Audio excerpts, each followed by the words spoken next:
Hi, welcome to Dig Into China. I'm Dong Shong. On July 12th, an unusual event took place in China. The CCP's party media, including authorized external propaganda outlets like Hong Kong's Tao Daily, acknowledged by the US government as representing the Chinese government, or independently launched public opinion counterattacks or defended Chairman Xi on a particular issue around the time of the Third Plenary Session. This coincidence is quite intriguing. Everyone is aware that both domestic and international public opinion often criticize Xi Jinping. However, Xi maintains a strong psychological resilience and tends to dismiss or ignore such criticism.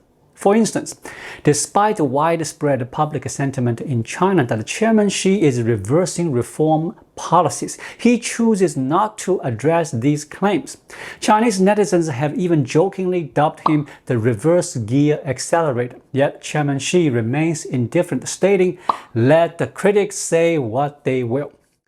However, in mid-July, just before the Third Plenary Session, Chairman Xi has suddenly shown dissatisfaction with a specific public criticism and has demanded that the party media and external propaganda outlets defend him. This is highly unusual. Let's start by looking at an article from Tao Daily, which mentions the term garbage time. This sports term refers to the period near the end of a game when the outcome is already determined and there is significant point difference.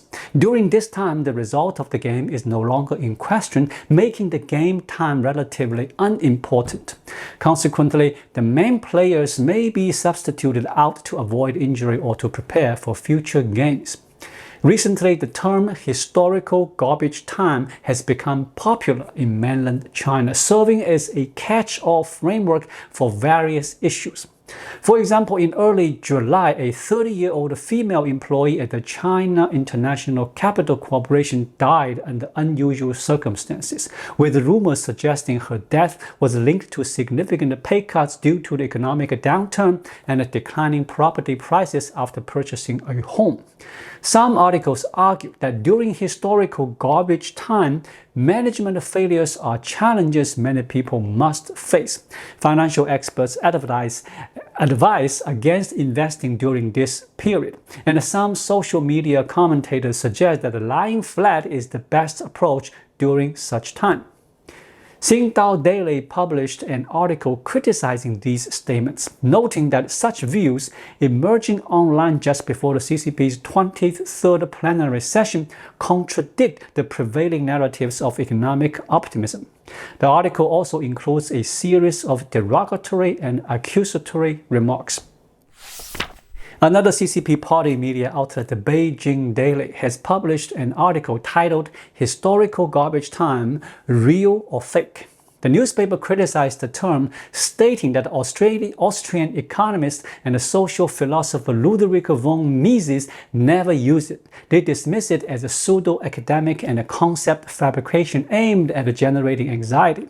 The article also highlights how some individuals exploit the concept to criticize China's current state, portraying it in a negative light. Simultaneously, Wang Wen, director of the Chongyang Institute for Financial Studies at the People's University of China and known for his nationalist stance, formerly an editor at the Global Times, authored an article. He dismissed historical garbage time as a fabricated term, asserting it poses greater danger than the current trend of lying flat. Wang argued it wholly rejects China's current development status, attempting to instill a widespread anticipation of national failure and encouraging a mindset of non-cooperation passively and inaction among the populace. These official statements appear peculiar. What's unusual about them? It's because the Third Plenary Session was set to convene in a few days. Leading up to it, official think tank, party media, and external propaganda outlets had all collectively discussed and rebutted the theory of historical garbage time. What could be the underlying reason for this concentrated effort to refute and oppose this theory right before the Third Plenary Session? Here are my takeaways. Firstly, China entering historical garbage time refers to China under Xi Jinping's rule entering a period of historical decline. This assessment or viewpoint, frankly speaking, represents the harshest criticism of Xi Jinping's tenure to date. This criticism differs from past ridicule by Chinese netizens, which mocked Xi Jinping for incompetence, boasting, or physical appearance. Instead, it critiques Xi Jinping for his destructive impact, alleging that he has undermined China's national destiny or ended its period of prosperity, hence labeling this period as garbage time. So why did Xi Jinping react so strongly before the Third Plenary Session, mobilizing all party media to counter this criticism? This level of criticism clearly strikes deeper than previous accusation of being a reverse engineer, a reverse gear accelerator, or other critics. It's evident why Xi Jinping felt so threatened and urgently deployed the CCP propaganda machinery to mount a full-scale response. Secondly, how did the critique of China entering historical garbage time under Xi Jinping originate? Initially a sports term, how did it come to be associated with Chairman Xi, suggesting he has led China into this period? The term historical garbage time was coined by Liu Junning, a prominent Chinese political scholar and a public intellectual. Liu's research focuses on political philosophy, constitutional theory, liberalism, and political reform in China. He is recognized for advocating constitutional democracy, rule of law, and a free market economy within Chinese constitutional studies.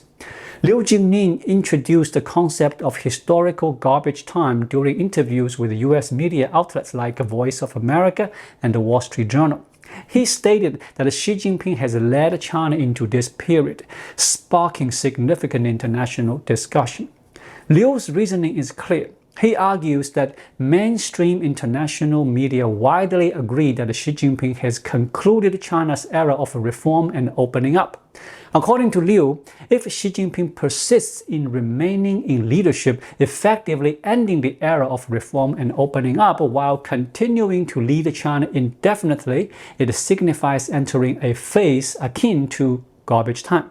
Liu Junning's assertion that Xi Jinping has led China into historical garbage time immediately resonated widely, finding echoes not only among the Chinese netizens but also among international and mainstream Western media. Let me give you a brief introduction to Liu Junning. Liu Junning obtained his PhD in political science from Peking University in 1993 and served as a researcher at the Institute of Political Science at the Chinese Academy of Social Science. He has also been a visiting scholar at Harvard University's Fairbank Center. In 2009, Liu Junning was one of the 3 liberal scholars singled out for criticism by the CCP, alongside the playwright Sha Yexing and Xu Youyu, a researcher at the Institute of Philosophy of the Chinese Academy of Social Science. Liu Junning's assessment of Xi Jinping and Chinese politics has gained widespread recognition. Thirdly, why did the CCP's propaganda system vigorously counter the notion of historical garbage time from various levels and angles just before the Third Plenary Session? One possible reason is that Xi Jinping may have only recently learned about the heated discussion and the criticism, both domestically and internationally, regarding his role in leading China into a period termed as garbage time. He might not have been aware of this earlier, and had he known sooner, he might have reacted more promptly. Therefore, this presents an intriguing phenomenon to consider. Overseas discussions about China entering historical garbage time began in February and March of this year, but it wasn't until May and June that this topic gained momentum domestically in China. It's plausible that Xi Jinping might have become aware of these discussions later. However, it's unlikely that Xi's right-hand man, Cai Qi, who oversees a significant propaganda system, was unaware during the earlier overseas discussion. Given this, why didn't they take action or counter these discussions? Therefore, it appears that the widespread discussion about the garbage time within China reached Xi Jinping's attention later on, possibly also reaching his wife Peng Liyuan or his daughter. Xi Jinping's current response is understandable, echoing the viewpoint shared earlier that this is one of the most severe criticism he has faced since taking office. However, this raises the question, why has there been no response from Cai Qi or the propaganda department regarding the accusations about the Xi Jinping causing historical garbage time since February? Could Xi Jinping hold Cai Qi accountable for this?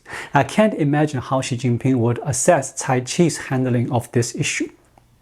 Fourthly, whether it's the CCP or Xi Jinping himself, they have rarely responded to international, overseas, and domestic criticism, including widespread criticism among Chinese netizens. Xi Jinping has notably avoided visiting disaster areas in person. Whenever there is a disaster, he tends to stay away from the affected regions. The CCP has consistently chosen not to address these issues. However, the CCP's earnest response to the historical garbage time issue this time around could pose both advantages and disadvantages for Xi Jinping. If Xi Jinping continues to remain silent and not address it, as he has with other criticisms, there might not be much consequence. By choosing to respond now, what negative effects could it bring? The more he engages, the greater the likelihood it could strengthen public endorsement of the historical garbage time viewpoint among the Chinese population.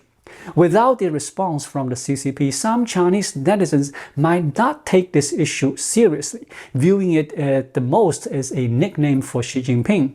Yet, with such a proactive response from the CCP, many within China might perceive the issue as hitting closer to the mark, pinpointing a sensitive spot for Xi Jinping. If such an outcome materializes, it would be counterproductive for Chairman Xi. Xi Jinping, like anyone else, is human, and this characterization of historical garbage time amounts to a near total rejection of his leadership, labeling him in a deeply humiliating way. This could be intolerable for Xi. Therefore, despite his vigorous response and the full-force efforts before the Third Plenum to counter personal criticism, it shows Xi Jinping's increasing unease and highlights the seriousness of these accusations hitting the mark. Thank you for watching. Please like, leave a comment, and subscribe to my channel. Just click the subscribe button right here. I'll see you again shortly. Until then, be well.